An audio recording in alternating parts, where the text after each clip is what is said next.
ఇక బులెటిన్లో మరో అంశం చూస్తే శ్రీలంకలో వరదలు బీభత్సం సృష్టిస్తున్నాయి.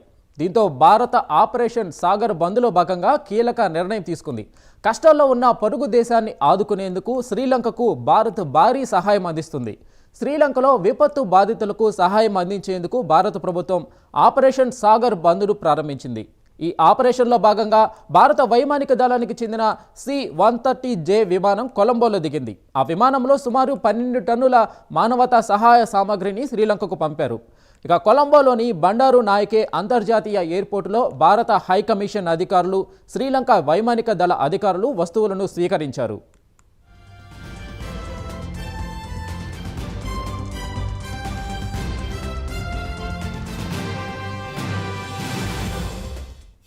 ఇక ఇదే అంశంపై పూర్తి సమాచారం మా నేషనల్ బ్యూరో చీఫ్ కళ అందిస్తారు. కళ, చెప్పండి, భారత్ శ్రీలంకకి అందిస్తున్న సహాయం గురించి అప్డేట్ ఏంటి? వెంకట్, దాదాపు శ్రీలంక సముద్రంలో ఉన్నటువంటి అతి దగ్గర పొరుగు దేశము ఏది అంటే మనకు శ్రీలంకనే. శ్రీలంకలో జిత తుఫానుతో భారీ నష్టము, తుఫానుతో అల్లకల్లోలమైనటువంటి దేశానికి భారత్ ఆపన్న హస్తం అందించిందని చెప్పవచ్చు. దాదాపు రాత్రి 1:30 సమయంలో అంటే భారత్ అందించినటువంటి 12 టన్నుల మానవతా సహాయాన్ని తీసుకెళ్తున్నటువంటి C-130J విమానం కొలంబోలో ల్యాండ్ అయింది. అర్ధరాత్రి 1:30 ల్యాండ్ అయినట్లు ఏదైతే సహాయం చేసినటువంటి ఆహార నిత్యావసర వస్తువులు అనుకోవచ్చు, శానిటరీ, తర్వాత అనేక హెల్త్ కి సంబంధించినటువంటి మందులు, తర్వాత అన్ని కూడా అందుకున్నట్లు కూడా అధికారులు కొద్దిసేపటి క్రితం అధికారికంగా కొలంబో సంబంధించినటువంటి అధికారులను ప్రకటించడం జరిగింది. అర్ధరాత్రి విమానంతో అక్కడికి చేరుకోగానే అక్కడ ఉండేటటువంటి అధికారులందరూ కూడా దాన్ని స్వీకరించారు. అయితే ముఖ్యంగా ఇప్పటి వరకు కూడా చాలా భారీ నష్టం సంభవించింది. ఇప్పటి వరకు 80 మంది ప్రాణాలు కూడా కోల్పోయారు.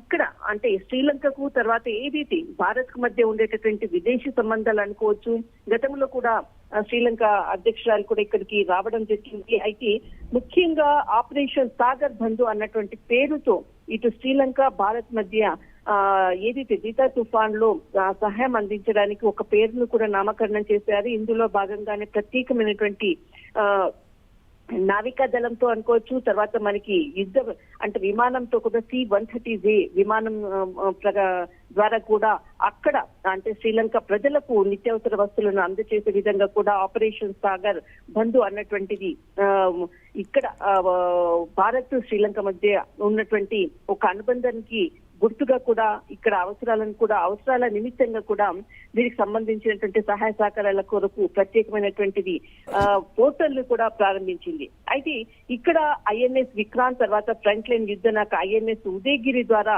రవాణాను కూడా చేసినటువంటి పరిస్థితి. దీనికి సంబంధించి కొద్దిసేపటి క్రితం శ్రీలంక అధికారులు కూడా ప్రకటించారు.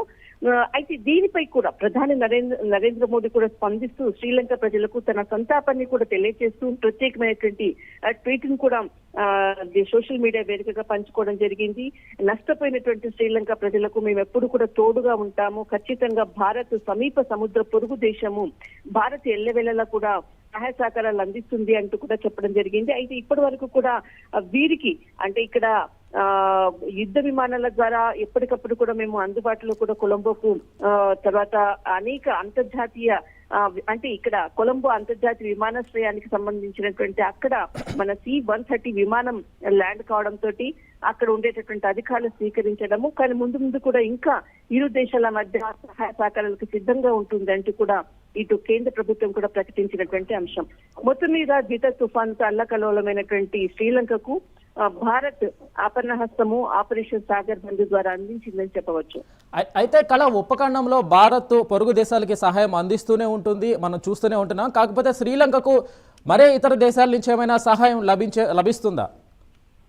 ఖచ్చితంగా ఇప్పటి వరకు కూడా ఏదైతే అందించినటువంటి సహాయ సహకారాల్లో మాత్రము ఇప్పుడు కొలంబో అధికారులు ప్రకటించినది భారత్ అందించినటువంటి వెంటనే స్పందించినందుకు ధన్యవాదాలు చెప్తూ కూడా వాళ్ళు ఒక మెసేజ్ ను కూడా పాస్ చేయడం జరిగింది. వాళ్ళు అంటే భారత్ నుంచి కూడా టెంట్లు, టార్పటిన్లు, దుప్పట్లు, పరిశుభ్రతమైనటువంటి కిట్స్ ఏదైతే వారికి మందులతో సహా కూడా అందించడంతో కూడా ఇప్పటి వరకు కూడా భారత్ అందించింది మొట్టమొదట స్పందించింది అన్నటువంటి మెసేజ్ ను కూడా ఇక్కడ కొలంబో అధికారులు ఇవ్వడం జరిగింది. కానీ మిగతా దేశాలకు సంబంధించినది కూడా ఎక్కడా కూడా పోస్ట్ చేయలేదు. బహుశా దీనికి సంబంధించినటువంటి అధికారికంగా ఏదైతే శ్రీలంక ప్రభుత్వము ప్రకటించిన తర్వాతనే దానికి మనకు బయటికి వచ్చేటటువంటి సమాచారం ఉంది. కానీ వెంటనే స్పందించినందుకు భారత్ కు ధన్యవాదాలు తెలుపుతూ అటు శ్రీలంక ప్రభుత్వం వెల్లడించినటువంటి ఒక మెసేజ్ అని చెప్పవచ్చు. కానీ ఇప్పటి వరకు కూడా ఇతర దేశాలు స్పందించినట్లు కూడా ఎక్కడా కూడా ఇక్కడ శ్రీలంక ప్రభుత్వం ప్రకటించలేదు. ఓకే, రైట్ కళ, థ్యాంక్ యూ.